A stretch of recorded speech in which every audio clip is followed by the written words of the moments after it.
Hey there, everybody out there in Twitter land, YouTube land. Ginger here. We're doing a on the road edition of Fighting the Void at the moment.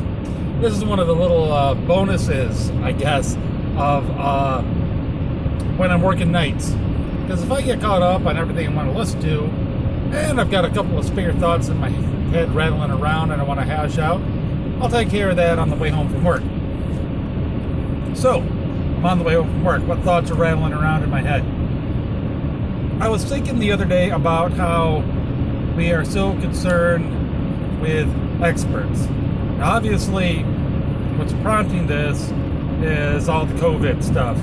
Everybody's screaming, trust the experts, trust the experts. And then you get other people going, well, which experts? This isn't really about that in particular.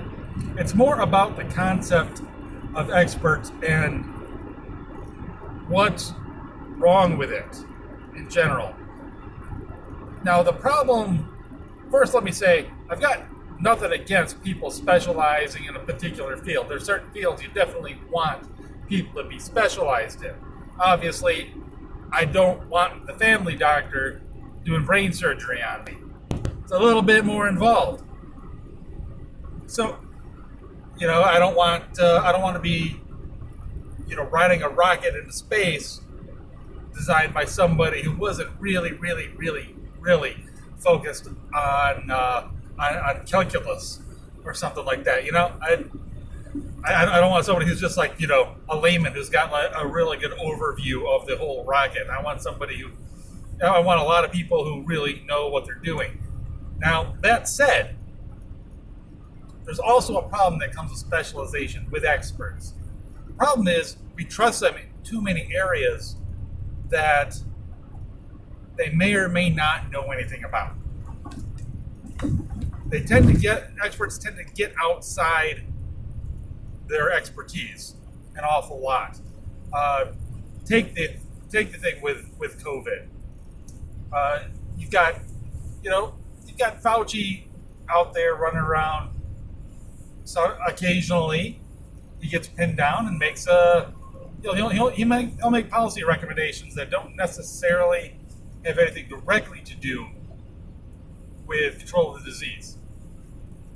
Or Stephen Hawking before he died, would get out there and start making philosophical pronouncements or theological pronouncements. You're outside your lane, buddy. Now, obviously he's allowed. I'm not saying they can't opine on these things and all of that. That's fine. The problem is too many people trust their opinions, trust the opinions of the experts on areas that are outside their expertise. We revere the experts too much to the extent that we trust them outside their field. That's the problem with the culture of the experts. Also, beyond that, there's a deeper problem even. And that's that the expert tends to get too focused in his expertise.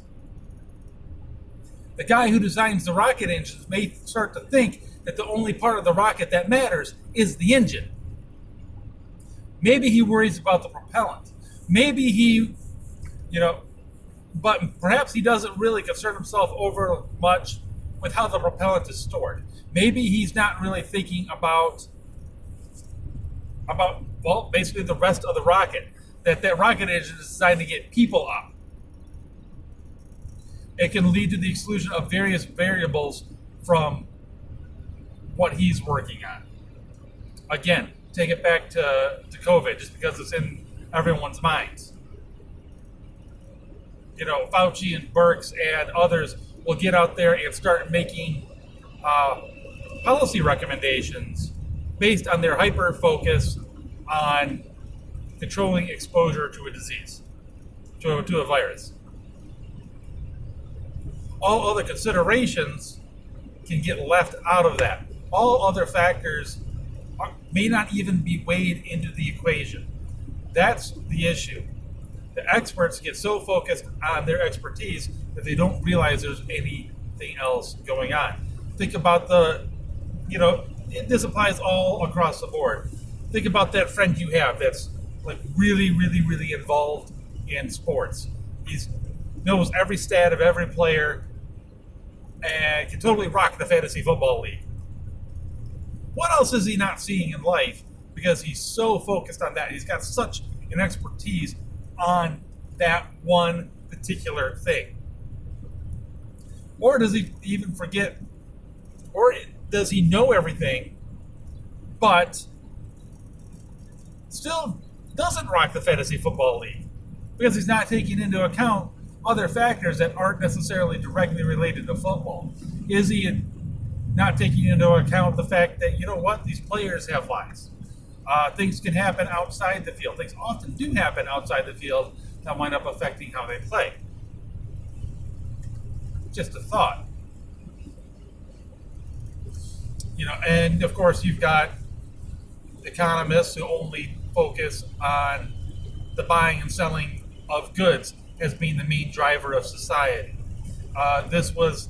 Take Karl Marx. He was so focused on divisions between different economic classes of people. That was the only thing that he saw. Everything else was subservient to that.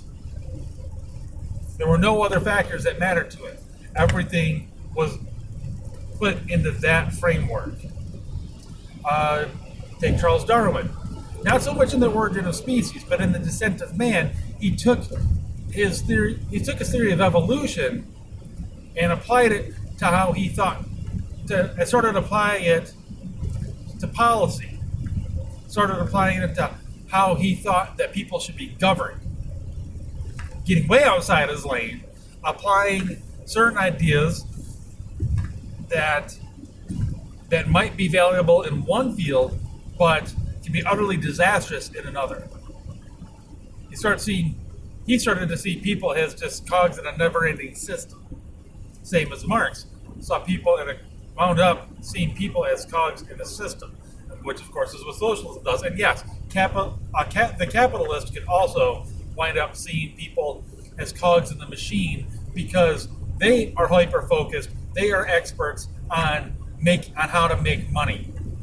When all you see is the bottom line, you don't see the people that go into building up that bottom line anymore. See how this problem of expertise and revering expertise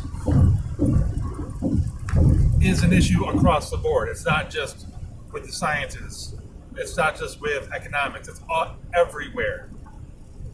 And yes, this could happen in the world of theology too, because you can forget that you also have to take that the often abstract seeming ideas and everything that you're wrestling with, that they come from a source, namely God, and have to be applied to the real world as well. Which, that's a whole other discussion, because that could lead into all kinds of weird twists and turns. But in any case, yeah, that's basically that's pretty much what I wanted to say, is that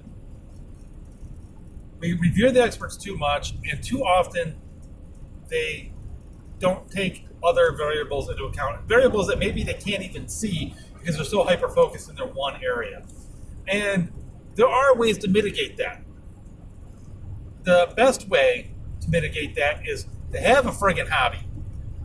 You need a hobby that doesn't have anything to do with what you normally do. You need a hobby that doesn't have a darn thing to do with your expertise. And preferably, especially if your field is something that is abstract. If you are working in a highly mathematical field,